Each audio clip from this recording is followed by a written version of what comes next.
And I asked that cat that, what do you need to say? Are you kind of showing something? Are you showing some fear that somebody would come probably barging the door?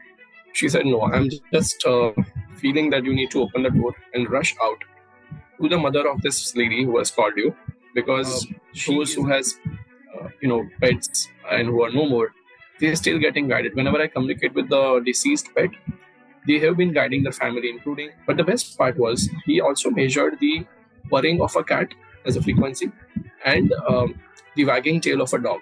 These two things.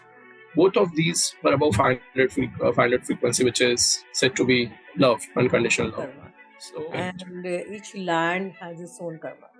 So, have you come across any such incidents or experiences where there was some karmic baggage and the land communicated or the property communicated with you? then the And communications application goes from plants to animals. Animals could be any, right? It could be trees, it could be pets, it could be wild animals, birds for that matter, turtles for that matter, and then to the lands as well. By the time I came down, I thought I'll be able to find the path, but I couldn't.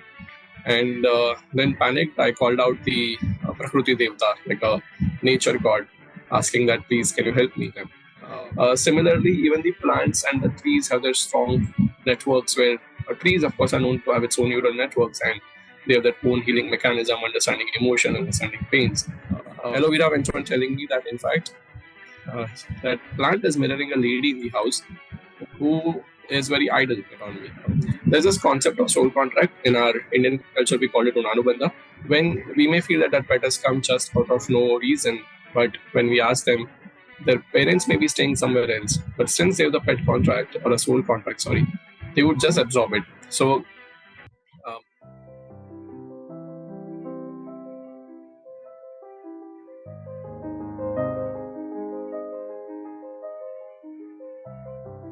hi, this is Akanksshaa. If you're new here, please subscribe to my channel. If you resonate with me, please like, comment, and share. Welcome to Multidimensional Soul Podcast and a Talk Show. We have with us today Abhigna Vaidya, who's a telepathic communicator. He communicates with pets, plants, trees, lands, and he is also an astrologer and a Vastu consultant. A very warm welcome, Abhigna, to Multidimensional Soul Talk Show and Podcast. It's an honor to have you here. Namaste. thanks so much. Likewise, thanks so much, Akanksshaa ji, for calling me here. Looking forward to speak to you, the audience here. Thank you. Okay. So, can you tell us about your journey? When did you first realize that you can telepathically communicate? Whether with pets, was it with pets first, or plants first, or humans? How was your journey? So it has been a quite interesting journey. My path predominantly has been of spirituality, where always deep diving into things had been of my interest, and out of which one thing. So I used to learn many facets of occult. Maybe since my college days, I've been practicing Vedic astrology. Then I learned Vastu, and then my idea becoming to touch lives as possible, as many as possible, and that's how the pet came in picture. That's how the when the expanse goes beyond humans, you think you should have better tools to go and operate, and been just seeking for it if I can somehow help the other jiva srushti, which we call as a mukha jiva, the jivas which cannot speak, but still they are thriving with a lot of life, a lot of wisdom, a lot of abundance. And when I had this urge that I should be able to speak to them, it just used to be in the form of some wild thought, and it never had any manifestation, or I never knew back then that manifestation exists, or sankalpa leads to ichhapurti, as we have in our own culture.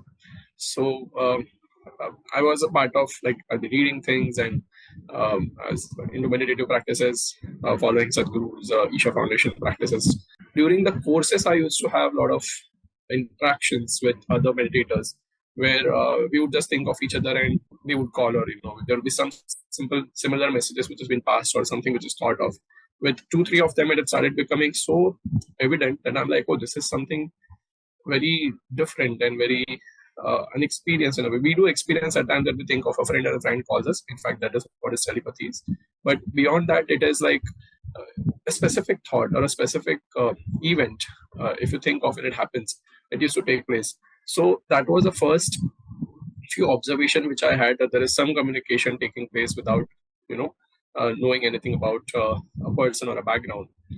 And subsequently, I started observing it more closely, and uh, I always call this out my experience where I was at Uttarakhand. I go every year, once in a year, by myself to just be there for 5 6 days and meditate and just spend some time with myself in nature.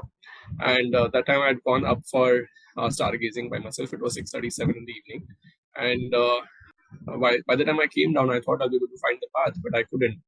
And then panicked, I called out the Prakruti Devata, like a nature god, asking that, please, can you help me? And suddenly a mountain dog appeared. I had heard the stories of mountain dogs, but it was the first of his experience where he was like, I thought he's going to charge on me. Whereas he just came, he was standing distant. He was not even barking. It just felt like he's showing me a path. And then he went down and I kind of, started following him. And apparently he brought me to a place where I also sit and meditate. So it sounds very filmy, but I had a first-hand feel of this experience. So that was there. And then I do take care of the trees around me in my area where I stay. And one fine day I was experiencing that a tree in my area, like very neighborhood, is being chopped by someone without having the right authority. And it was afternoon time. I went there and actually it was being chopped. And I asked them for a paper, so they did not have it. And I kind of helped saving that tree to being chopped completely. And then I'm like, oh, this is something cool. And off lately, then a friend of mine told me that he has 2 pets and he had went to a communicator, and communicator told what is happening in their lives, not just pet lives, but the humans' lives. And the pet told that. I'm like, oh, this is so cool. I've experienced it. And just out of curiosity, I joined one workshop. Uh, it followed, and then I started just experiencing and experimenting with the people around, with the pets who I know, with the plants that I know, and that's how the journey started. I never knew I'll get into it full time. I'm working in a corporate, but full time in the sense that I would take this as a very serious passion and follow it and pursue it. But since then, the journey has begun, and it is just a beginning. I would say there is no looking back for sure. So yeah. Amazing. I do understand that you, even though you work in corporate, you are helping hundreds of people through your work as a telepathic communicator. When you talked about these dogs in Uttarakhand, I have been to Babaji Caves, Mahavatar Babaji Caves in Uttarakhand, and there are two dogs who accompany you on the trek, and they're Okay. called as Babaji's dogs. They are not the same dogs every time, but invariably there are a couple of dogs who will accompany you and guide you on the way. Wow. Yeah, so I remember that. So, can you tell us about some of your experiences? What has been the most like surprising thing that you have experienced in your communication with the pets? Well, every communication for me is surprising. So, when I say if I'm speaking to, for example, I started my journey at the beginning onset of the communication. I was traveling by carpool, and this person who I was traveling, we just happened to speak about the ability to speak to plants, and she's like, "How is it possible? Just tell about my plant, which is a rose plant, which is not able to flower, but it's just there." And it's been some time, like months, it's not yet flowered. So I'm like, okay, show me a picture. I connected to that flower, and flower said that, okay, I'm sitting next to a cactus family and I'm not liking it. It's not a conducive environment for me to grow. Just move me somewhere and I'll be fine. And she said, is it talking about aloe vera next to it? I'm like, oh, yes, it is. And then I connected to the aloe vera, asking, if you can be moved, because there was no other space because all plants were together. And the aloe vera said that, okay, you can move me to the kitchen side. They exactly showed the place where they can be moved. And that aloe vera was quite huge and bulky. And I just asked them that, why don't you trim it? It's like, very bulky. It's like, yeah, we trim, but it kind of, expands a lot. And uh, aloe vera went on telling me that, in fact, uh, that plant is mirroring a lady in the house who is very idle, who sits very idle, doesn't do any exercises, and that's where she wants to be and spend time. So I'm like, oh, and then that lady, that a female was traveling, but she was shocked. She's like, "How would you know this?" I'm like, "This is pure communication." So there are those, and then the communications application goes from plants to animals. Animals could be any, right? It could be trees, it could be pets, it could be wild animals, birds for that matter, turtles for that matter, and then to the lions as well. So, I mean, every experience to me is an eye openers. Amazing. Yeah. As we are moving, as Earth is moving into higher vibration, we are moving into 5D and then higher consciousness. The entire ascension is going on, and that is why there is so much of importance uh, to pets and animal communication and communication with the nature Yes, as we are moving closer to the nature. And that is why it is recommended that we also learn telepathic skills as such. So, can you explain a little bit about telepathy? How did you learn it? Did it come like naturally to you? Because some people are intuitive and then they can do it. Otherwise, it can be developed as a skill also. So, can you sure. talk a little bit about telepathy? Sure. So telepathy, as we go by the word itself, tele is distance, pathos is emotions. So it is an ability to convey, understand emotions through a distance. When we look at the animal world, uh, they do have a certain annotations and certain tones. Basically, when they speak to each other, we consider it as a barking or a howling or meowing also. But that is just a part of a communication. The whole deeper communication is happening when they are not even speaking to each other. I always quote this example when there are two pet parents taking their pet out. They are meeting each other for the first time. They are miles away. Like they are not miles away. They are like few hundred meters away, and they just observe that there is another pet out there. There would be some communication taking place between them, and then they would decide if they want to bark or play or cuddle or just ignore each other. So it is that the ability is given to them. Similarly, even the plants and the trees have their strong networks where trees, of course, are known to have its own neural networks and they have their own healing mechanism, understanding emotion, understanding pains. We also somehow, I feel, had this intrinsically in us, but eventually, over the period of time, because our education became very structured, more of a left brain oriented structure, we stopped having that ability. Today, also, when we look at the South American or any tribal region, even in interior Maharashtra or interior India, we have seen the ability of them conversing with the nature around. They would so I my one of my mommy or my aunt, she works in a tribal region with the Adivasi communities basically, and she'd been always telling me the examples where uh, they would just go to the beehives.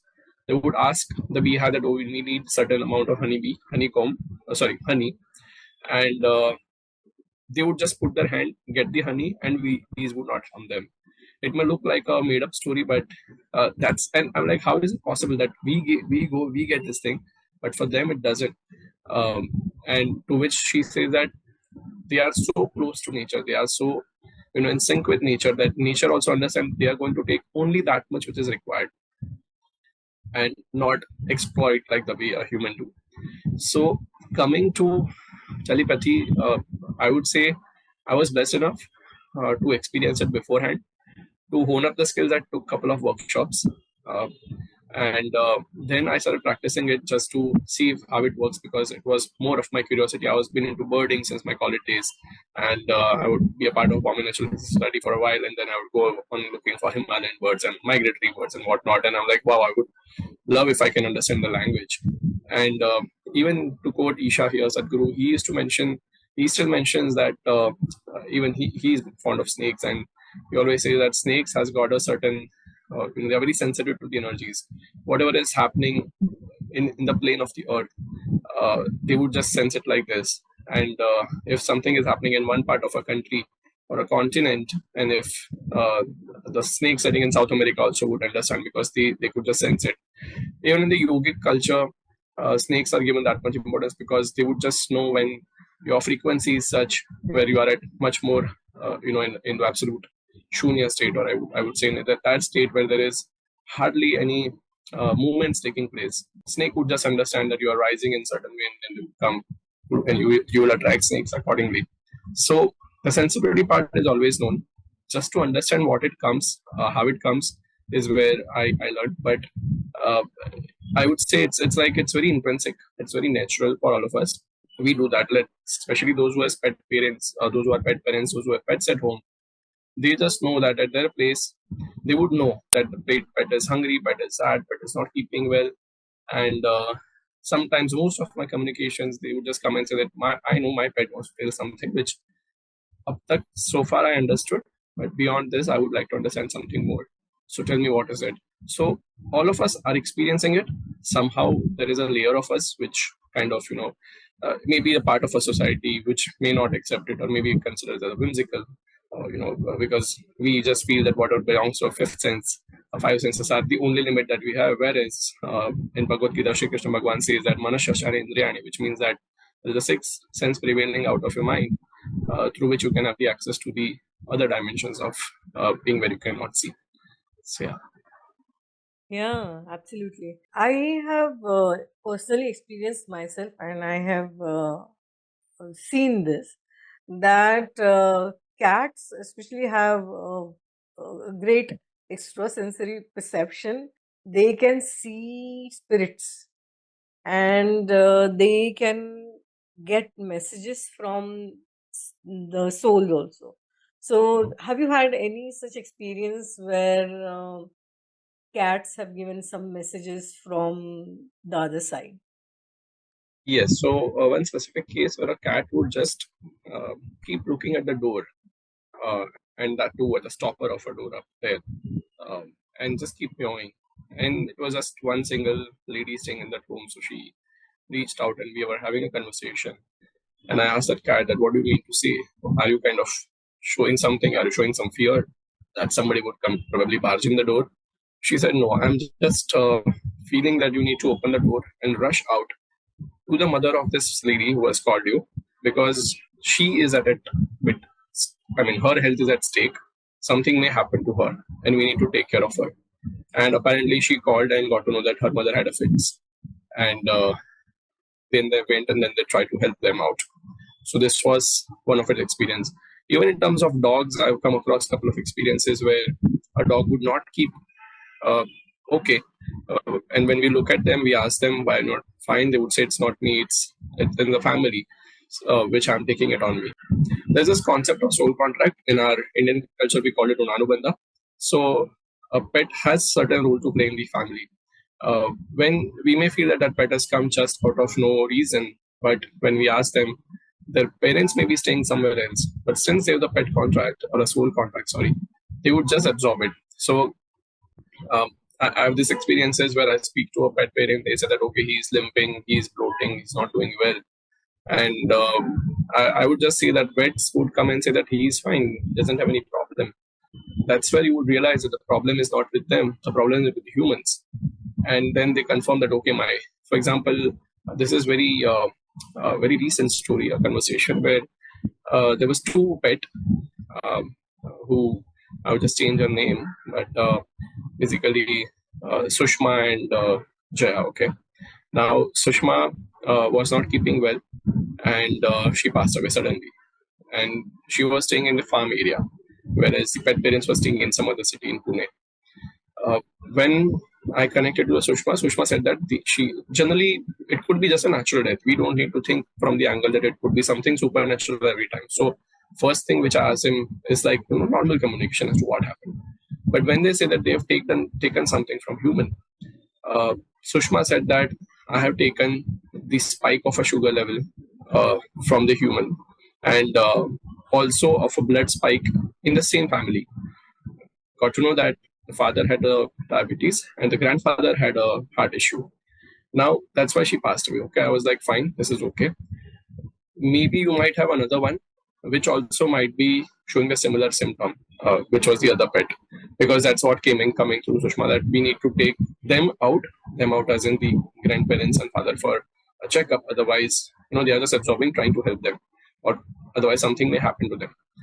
Uh, Unfortunately, within a week, other one also passed away, and that validated that they were again. It was the same pattern. They had apparently CCTV at home, so they are being what they had wanted to check if there is nothing done wrong through caretaker side or something, but it was coming absolutely fine in the communication, and so was being reflected in fact, few days later, uh, the caretaker brought two more different pets to make the grandfather feel better. But I was not aware of it. So when I connected to Sushma said that even if those two both are brought, you will see that they may not exist or they may not live. I got to know after 2-3 more days that Sushma had run away, and another one was there but was falling ill since the time she was brought.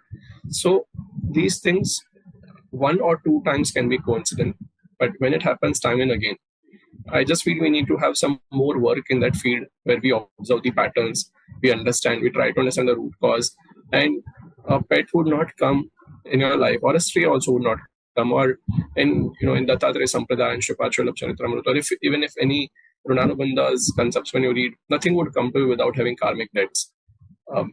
And it is my personal feeling, I always consider that a pet coming in your life or a nice garden in your home, which is flourishing, is a repercussion or is a reflection of having a good karmas at your end, because otherwise it would not stay with you. If it stays, it would go, and it would not give you the happiness it has to give if till the time you don't have those good karmas or good punyas with you. And since you have good punyas, it is helping you taking those things and saving you from lot many unforeseen situation that is there. I would like to quote very interesting thing, David Hawkins, right? David Hawkins, he has made this emotional frequency chart. Yes, and scale of consciousness. Yes. Yes. So out of which, it would start from guilt and fear and anxiety and depression, and then it goes up to acknowledgement, acceptance, and then it will go above that to love, unconditional love, and bliss, and nirvanas. So he measured a lot of other frequencies as like of Om as a frequency, of different mantras as a frequency, different emotion as a frequency, and basically the negative ones were the guilt and shame and those ones. Most of the humans tend to stay in those frequency band, which goes till guilt, fear, anxieties, anger, etc. Very few could be in the line of acceptance and acknowledgement. But the best part was he also measured the purring of a cat as a frequency and the wagging tail of a dog. These two things. Both of these were above 500 frequency, which is said to be love, unconditional love.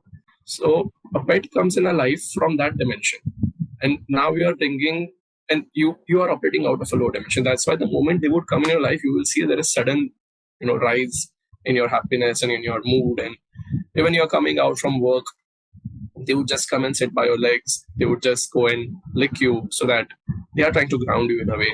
They are trying to bring you back to that energy space that they want. So it's a very magical relation, and it just exists. Yeah, beautiful. I understand that when you talked about Runanubandha or soul contracts, and I would like to explore it a little bit deeper, because soul contracts are something that we choose even before taking birth, and Yes. they're a part of our soul blueprint. And is it the same for animals also? And because animals have a shorter lifespan than us, and their dimension also is different than us, actually. So, how do these things work? Like, for example, if an animal dies suddenly because, or whatever, because of the lifespan, and they have a soul contract with a certain person, then how does that whole thing work? Can you just explain a little bit about that? Sure. So it's like this, that soul contract is just like till the time you're supposed to be with that human or with that pet, and that's relation. Uh, we may think that it is just to do with the death. Soul contract can also terminate if, let's say, when the soul contract is getting over, uh, a pet would probably not stay with you and run away. So, especially when I'm working on the lost animals cases, I ask them that, have you gone by yourself? If the pet says that I've gone by myself, then then in all possibility the soul contract is over. If they are genuinely lost, then we ask them for a location and try to find it. So similarly, when they cross the bridge, the soul contract still may be there. It's a very interesting concept actually. What I've learned is uh, there is one way of it. There is one way of soul contract where you are with this person for this lifespan. Then you are going to another dream. You are staying in that dream. You are waiting for someone else to be over there, and then you are asking that person to be there, make a space for that person, make him comfortable in their onward journey, and again reincarnate in some other form, but together. That's one kind of soul contract. Another kind of soul contract is, let's say a soul contract is of giving love. Let's consider a simple thing. Or let's say taking on the illness. These are the two soul contracts which a pet has with a human. Now, imagine this person got a pet when he was just 15. Consider 15 years of a lifespan of a pet. So at 30, the soul contract, the one pet was there and it was no more, and then it kind of crossed the bridge. But this person, because of his past karmas, had a soul contract of about say 30, 45 years of getting love from a pet. So immediately after a few years, he will get another pet in the life. That pet would have the same journey. So when this person is looking from the reference, he may feel that, oh, it's the same pet which is there. Or he may feel that he's the same energy or is the same pattern. Whereas in the depth, there is lot many other things, which is like a soul contract for the person is such that the body is different, but the soul can be same. Or a community could be same of souls, which is doing the same. Because in many of my communication, when I talk to the rest, those who has crossed the bridge, they would say that, and the human would ask, are you from my family side? Are you some human soul reincarnated? And most of my answers I get is they are from the community. They are from the same community. And then when I ask them that, is there any way you can validate? See, the humans, we are more used to the validations. We need validations from everyone. Like, okay, am I a good girl? Am I a good boy? And, we do that to our kids as well and so forth. But in soul contract, it is like this, that this same pets would come and say, okay, you just check the dorsal side of this pet and you will find one specific mark, which was there in me, which is there in this as well. And I've observed this in a couple of communications where it has been found exactly where it was. So it is their way of validating us humans. But a lesson for us to learn from them is that just don't go for validation, just believe in the source, believe in the self, and believe in the surrendering yourself, which I feel is the best important thing. Because many of the time during even the messages which pet has to convey to humans, they're like, you're trying to control a lot many things, and that's how it's not going to happen. So I'll just tell you, this particular dog would just clinch onto the bags of this human, and that was just the act and just the bags, right? So first I thought it was dog, it was not cat. Cat has this tendency of going to the leather and those soft things, but it was a dog, and nobody else he would do.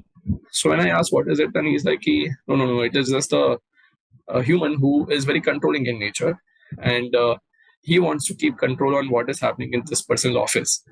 And that kind of equation was there in their home, and the pet was trying to convey that, okay, just let go. The moment you let go, and the humans would ask, what is the treatment? I'm like, you have to work on humans first and then the pet would be fine by themselves, and that's how it goes. So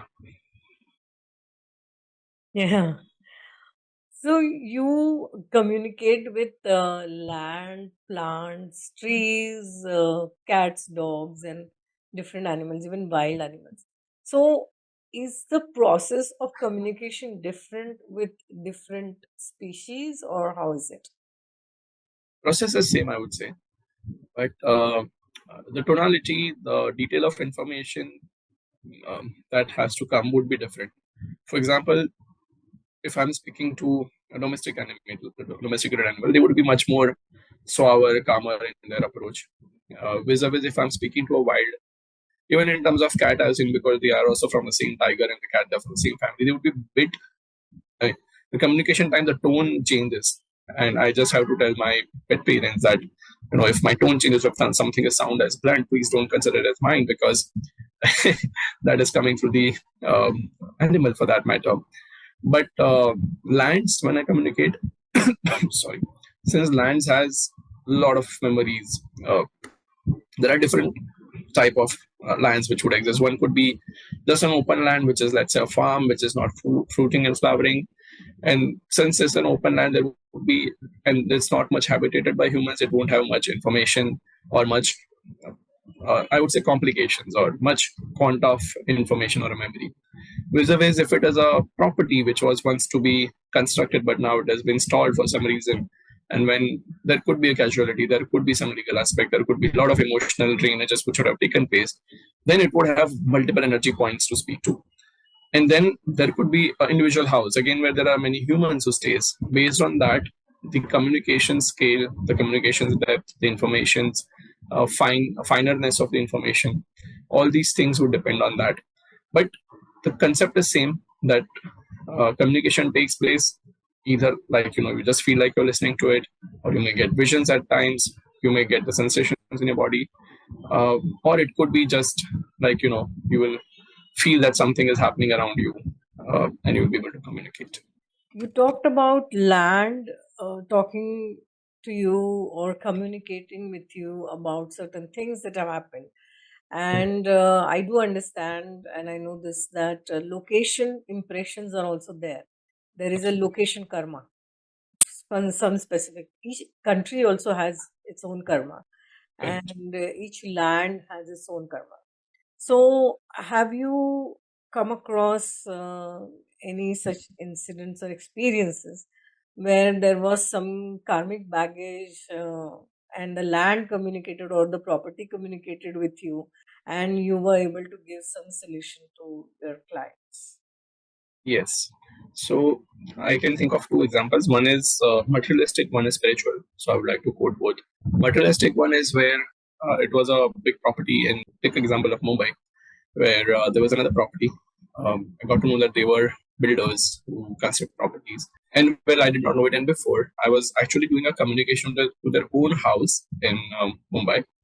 And when I was communicating to the house said that they are into some construction business or interior designing or architecture, because it showed me that the pet they have was having dust allergies, and it is because of the pet parent working in it. And I'm like, are you into some that sort of business? They said, yeah, we are into properties. Communication went ahead, and they were asking. They asked, we have a property which is not being sold, and it's in the very prime area. So can you understand from that property what is happening? So I connected to that land. um, they wanted to have a validation before I connect. So that it was even before sharing a picture. I was trying to connect to that land, and I asked that land to show me that it is the same land they're talking about. Land went on telling that they have railway tracks nearby, they have a small slum area, and then it just conveyed that there's more of an SRA slum rehabilitation project. And again, when I asked that land that what else can you show, so that place showed that it has been used for. They've done a lot of good work also. The people who have built it, who are trying to build it, they've created a lot of parks in the garden around. And the pet parent confirmed that it was that place in Chembur in Mumbai, which was SRA site, which was developed, but now it's closed. And what was puzzling them was that instead of having such a nice uh, prime locality, why it is not working well, and why it is not being redeveloped. And there was no as such issue from the slum dwellers, or they were more than happy to be there. They were doing a good thing for them. So when I connected to the land said that it is like in this place there is not much life, because two lives are affected here. It is not even a fault of this person who has reached out to you, but the life has been affected because of some drift, and it is for someone else vested interest, and they've not done anything behind that life. And that's why those energies, in some of them may call it spirit, but I generally call it as a stalled energies, which are more of a stagnant, which doesn't let things move. And that is what is making it happen. And but the house owners, like the property owner, confirmed that it has happened. Like there was unknown death. They did not even know how it happened, and it was of a labor, because the place showed that it was because of a labor. And the place said that it was not because of them, but a partner who is working with them might have some vested interest. And they said that yeah, there was some dumping work going on, and they fell down from somewhere, and then they died. That's what partners were saying. I did not went to that validation or more details because the whole purpose is to find the solution. The land has the potential to give very natural, simple solutions. In my experience, they don't expect any high net worth or big pujas or so, but they do expect a simple shanti karma or whatever that comes in, and that was suggested, and that's how the land spoke a lot many things. Now coming to this, I was since conversing with the property or the main house of that person through which I got the reference of this land. The landowner asked that is there anything wrong with this property or not, because this has happened, and so, and the property went on selling that no, this place is so nice, this place is super, this lady has done a lot of work to make this house very consecrated, high energetic space, though there would be issues at that place, and I don't know how, but um, I get trolled for this, but then the land just say that uh, there are two humans in the house. One is into drug. Again, drug has to do with those particles, dust particles, right? So showed that somebody in the house has allergy because of drug issues, maybe, or somebody would be having anger issues. And still, this place is very safe and protected because it is highly consecrated. The lady in the house has done a lot of good work here, and I got to know later that the person is doing again very surprisingly, that lady asked me, can you find that spot in the house, and I'm like, okay, let me see if the land communicates, I'll be able to tell you. And basically the house communicates, and the house showed me a place outside the balcony where they had this thing where she does her agnihotra every day. So if there is any activity, good or bad, or basically by pouring on emotions, if taking place, it will always stay, it does stay as a memory, the content of memory in that space. It's not that we are accessing that memory, because in our culture, in Indian culture, we are given prime importance to the Vastu Devata. It's like Vastu Devata is a human manifestation or a divine manifestation of energy which is there. And then there is Grama Devata, which is a deity of village, a village deity, and Sthan Devata and whatnot. So they do communicate to you. Um, I don't say I'm qualified enough to communicate to them the way it is, but whatever information comes in, I pass on. So this has to do with the practical, materialistic thing. But there are those lands which has humongous potential, thriving out of ancestral blessings, and spiritual energies are just thriving there. So many times when I speak to those distant farms and they want to convert it into something else, and the farms would say that we don't want to do that because we have been a lot of anushtans and upasanas has been done here. They would just, one person said that, okay, why I'm not able to sell this land?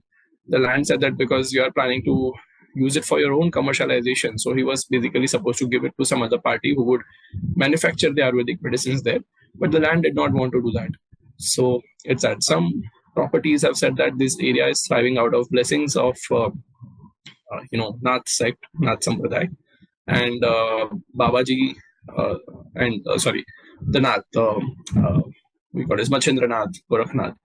Their space is there, and then they confirm that yeah, we found something over there, which is specifically the tree which is thriving of this energy. So the land would just know through its own intellect, and that's why in our own culture, in interior Maharashtra, there is this. They take the permission from the land. We call it take a call in Marathi, right? And before taking permission, after taking permission, only they do whatever work they want to do. So in that case, I mean, in those scenarios, the permission is taken from the Gram Devata, as I know, or it could be Vetova, it could be whoever is the Gram Devata, and then only they proceed. So all these things had been there.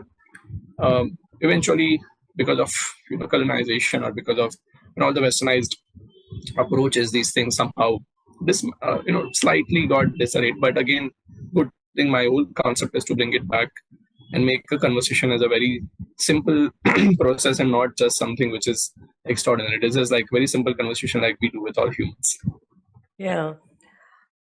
So there is one concept that there's something called as Janma Bhumi, and then there is Karma Bhumi, as we say that. There is, let's say, some person may be born in India, but he's Hmm? meant to do his work in the US, like how Right. Yoganandaji did it. So, have you got any such guidance from any of the lands that this person, uh, it is his karma bhumi or something like that? In fact, I got it for me only, even when I was not doing this communication. So I would go for updating passbooks to the banks here close by where I stay. My dad would send me when I was young, and that time there was used to be one person who would update the passbook. My uncle, and he was very knowledgeable person, highly divine. I would always feel peace in his presence. That time I did not know. I was in my seventh, eighth grade. I did not know anything about spirituality. I just used to go and feel good about it. And he would just keep interacting with me, talking to me, and I guess he just had a grace on me, I would say. So one fine day, he just said that people in the Western countries, they need you, and they will find their route through you. And I'm like, who is it? Like, yeah, so you won't realize it now. It will happen way later. And off lately, when I'm doing it, when I'm communicating, even through the Vedic astrology or Vastu or any land telepathy, animal telepathy for that matter, I just see, even in Isha, I do have a lot of people from the Western countries who find their way through it. So I just become a medium. But places do know where you are supposed to go. Until the time you don't have Runanubandha, you won't reach out to a certain place.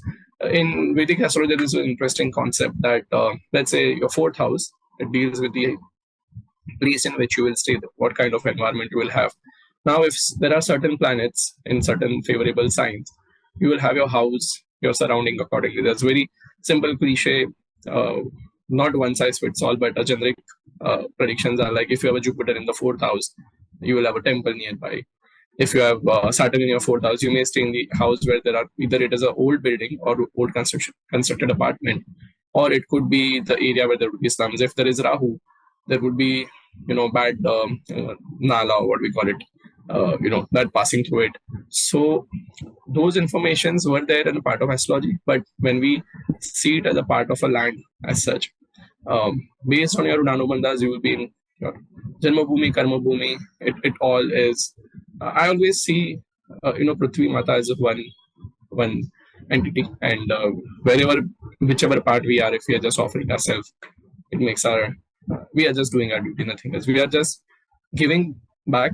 We always have that rent, and it's not we are doing something extraordinary. We're just trying to give it back for the thankfulness for that she has been bestowing upon us. Yeah. Yeah, so true. Yeah, as you said, Prithvi Mata is Mother Earth. So those who Oh don't yes. understand Sanskrit, Mother Earth is a sentient being, and we forget that. We don't treat our environment and nature properly. We need to remember that. I'll tell you. Maybe, yeah, Sorry, go just ahead. to add here. Sometimes when working with construction workers, construction owners, the property owners in India, um, the trees have complained that they were supposed to be transplanted somewhere else, but they are not. And since they have not, since the property owners and the contractors have not paid enough attention, the karmas do start getting affected after a few years.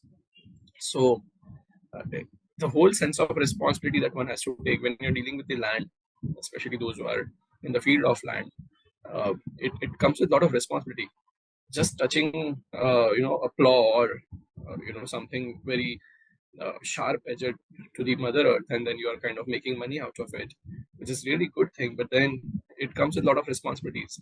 There's thousands of lives which has been affected inside the soil in the earth. So uh, all that what I've understood is there are a lot of requirement of to give it back to the mother earth than just when you are taking it from them. So yeah. So true. When you talk about communicating with the pets and animals, mm, we normally talk about cats and dogs, but there is an understanding that we also have spirit animals who guide us, like unicorns and different kind of magical beings who are animals. They're called as spirit animals, and they exist, but they don't exist in this dimension. So have you come across any of them? Well, not any in terms of any form. Maybe I couldn't see the form, but guidance has been given. For example, I'm speaking to one pet, lost pet, who is not able to give its direction. who is lost and wants to give a direction but not able to give a direction. And I speak to one of the pet who is no more, who I had once connected a few years back, and that pet is helping to find that pet and conveying that message. Now, when I speak to that pet, it's not the same form; it's in some different energy form, and I have seen those who has pets and who are no more, they're still getting guided. Whenever I communicate with the deceased pet, they have been guiding the family, including till date, deciding if one person should be able to get into this relationship, should get into this project, to that level of thing. But it's just that if we can access it, we can reach out to different animal which could be in our potential. In fact, all animals are spirit animals. That's what the Tatriya teaches. So yeah. Yeah, I have experienced this myself. We used to have a kitten and she still communicates. With me. Yeah. The- You talked about communicating with dogs and cats mostly. Have you had any experience communicating with wild animals and how was the experience?